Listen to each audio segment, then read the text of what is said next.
নাটকটি শুধু বিনোদনের জন্য, কেউ সিরিয়াসলি নেবেন না।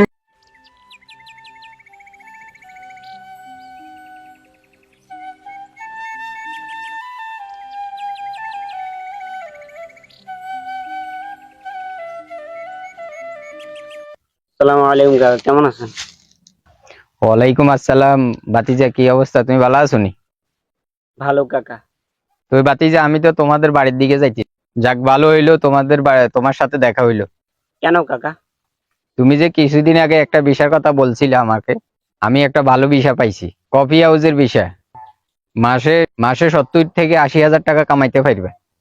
সত্যি চাচা, আমি বাড়ির দিকে যাইতেছি, মা বাবাকে খবরটা দিই। আজ বিকালের মধ্যে ফাস্টফুড আর 50 হাজার টাকা দিয়ে দিবা। 1 মাসের মধ্যে তুমি চলে যেতে পারবা। আজকের মধ্যে দিয়ে দিব।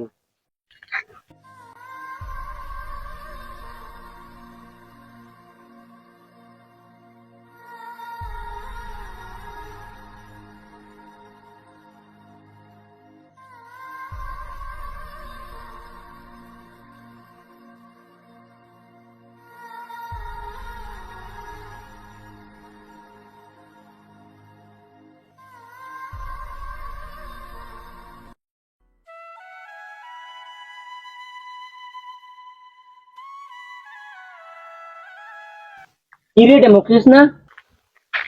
বন্ধু, আমি মুকলেশ রে। কি রে, তুই না বিদেশ গেলি?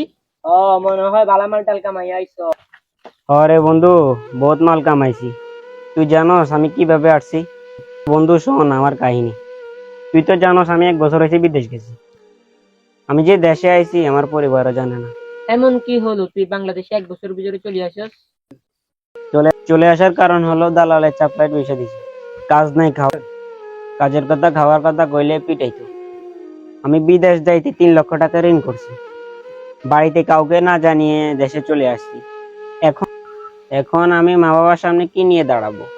মা বাবাকে আমি কি জবাব দিব? চল, মন খারাপ করিস না।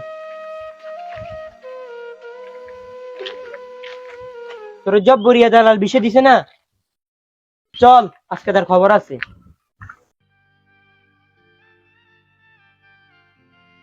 কেউ ভাই আপনি দেখে চলে আসছেন। এত কথা বলে আপনি চল, আমরা এক জায়গায় যাবো, চল।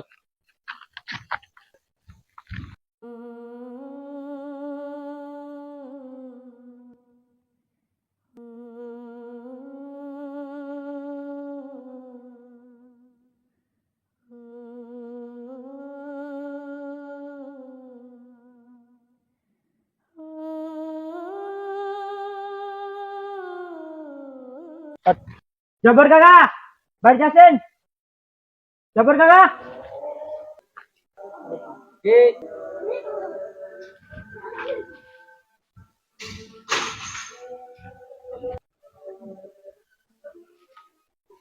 ও তো তো ওই চলে যাবে, ওই চলে যাবে।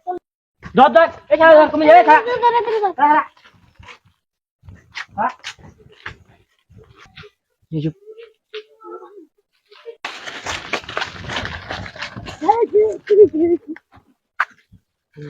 এই মেয়ে, মানুষের সাথে আর কত প্রতারণা করে।